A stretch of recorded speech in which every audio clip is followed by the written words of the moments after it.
Hello friends, welcome to Sriswa Life. జనరల్గా tandoori chicken అంటే రెస్టారెంట్లోనే తినాలి, బయట నుంచి ఆర్డర్ చేయాలనుకుంటాం. కానీ ఏ ఓవెన్ లేకుండా సింపుల్గా, ఈజీగా, టేస్టీగా మన ఇంట్లోనే తందూరి చికెన్ ప్రిపేర్ చేసుకోవచ్చు. లాస్ట్ టైం మేము ఇంట్లోనే టేస్టీ తందూరి చికెన్ ప్రిపేర్ చేసాం. ఫస్ట్ తందూరి చికెన్ ప్రిపేర్ చేయడానికి లాస్ట్ నైటే మనం చికెన్ మ్యారినేట్ చేసి పెట్టుకోవాలి. ఈ చికెన్ మ్యారినేట్ చేయడానికి curd, lemon juice, ginger garlic paste, tandoori masala, chilli powder, salt అన్నీ బాగా కలిపి కోట్ చేసి పక్కన పెట్టుకోవాలి. ఈ స్మెల్ చూస్తేనే చాలా టేస్టీగా ఉంటుంది. అదే మీరు ఈవినింగ్ చేద్దాం అనుకుంటే మార్నింగే కూడా ఇది తందూరిని మ్యారినేట్ చేసి, చికెన్ మ్యారినేట్ చేసి పక్కన పెట్టి ఈవినింగ్ కూడా ప్రిపేర్ చేసుకోవచ్చు. మేమైతే టెర్రస్ మీద ఈ తందూరి చికెన్ ప్రిపేర్ చేసాం. దీనికి కొన్ని బ్రిక్స్, చార్కోల్ పెట్టి దాని మీద గ్రిల్స్ పెట్టి చేసాం. చార్కోల్ గ్రిల్ అంతా హీట్ అయిన తర్వాత దాని మీద తందూరి చికెన్ పెట్టి స్లోగా రోస్ట్ చేయాలి.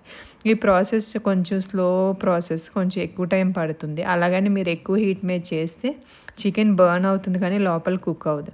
సో స్లో ప్రాసెస్లో చేయాలి, అప్పుడే యమ్మీ తందూరి చికెన్ రెడీ అవుతుంది.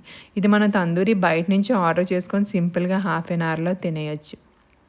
కానీ ఇంట్లో చేసుకుంటే అదొక గ్రేట్ ఎక్స్పీరియన్స్.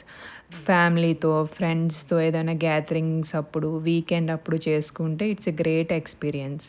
సో మీరు కూడా నెక్స్ట్ టైం మీకు ఎప్పుడైనా ఫ్యామిలీ, ఫ్రెండ్స్తో ఇలా సరదాగా కూడా ఇంట్లో ప్రిపేర్ చేసుకోండి. ఇదంతా ప్రిపేర్ అయిన తర్వాత దీన్ని మీరు మింట్ చట్నీ, ఆనియన్స్, లెమన్ సోడాతో సర్వ్ చేసుకొని తింటే చాలా డెలిషియస్గా ఉంటుంది. ఫస్ట్ బైట్ తింటే అసలు చాలా జ్యూసీగా, టేస్టీగా, స్మోకీ ఫ్లేవరు, చికెన్ టేస్ట్ చాలా బాగుంది. మీరు ఎప్పుడైనా తందూరి చికెన్ ఇలా ఇంట్లో ప్రిపేర్ చేసుకున్నారా? సో లేకపోతే ఇలాంటిది నెక్స్ట్ టైం ట్రై చేయండి. It's a great experience. ఇంకా మీకు ఇలాంటి రెసిపీస్ కావాలంటే మాకు కామెంట్ చేయండి, మేము కూడా ఇలాంటి రెసిపీస్ చేసి చూపిస్తాం. ఇంకా restaurant recipes like chicken biryani, gongura chicken biryani, Satyababu chicken biryani అలాంటి రెసిపీస్ రెప్లికేట్ చేయాలన్నా కూడా మేము ఆ రెసిపీస్ షేర్ చేస్తాం. So please subscribe Sriswa Life for more recipes.